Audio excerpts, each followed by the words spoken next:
मी doctor Sanika Gawade. आज इकडे गोरी मल्टी स्पेशालिटी हॉस्पिटलमध्ये दातांचं शिबिर घेतलं, तर खूप छान प्रतिसाद मिळाला. दुरून पण लोक आले. एवढा पाऊस चालू होता, सगळं चालू असताना पण आले इकडे. तर आज आम्ही इथे खूप साऱ्या प्रकारचे एक्सरेज, काही काम सगळे करता आले इकडे. मॅम, आज जो कॅम्प झाला त्यामध्ये तुमचा एक्सपिरियन्स कसा होता? आज कॅम्पमध्ये खूप छान प्रतिसाद मिळाला. मी जनरली खूप साऱ्या ठिकाणी कॅम्प्सला जाते वगैरे, करते वगैरे, पण इथे जे प्रकारचा आज प्रतिसाद मिळाला तो खूपच छान होता. सकाळपासून पाऊस जरी असला तरी भरपूर लोक आले आणि त्यांना भरपूर साऱ्या गोष्टी काय काय दातांमध्ये नवीन करता येईल असं सगळं सांगता आलं. तर माझी अशीच इच्छा आहे की अजून जर मी इथे बसली तर बरेच लोक येतील. ओके. आणि इन फ्युचर असा कॅम्प जर झाला तर तुम्ही लोकांना काय सांगाल?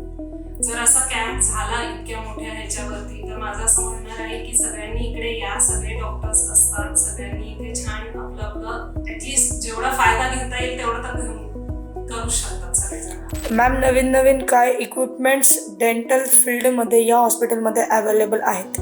माझ्याकडे सगळे हायटेक, हाय एंडचे इन्स्ट्रुमेंट्स आहेत. आता सध्या नवीन लेटेस्ट जे लेझर आहे ते पण आहेत. लेझरने आपल्याला जर माहीत असेल तर टीथ व्हाईटनिंग अशा सगळ्या गोष्टी आपल्याला इथे करून घेता येईल आपल्या जवळच.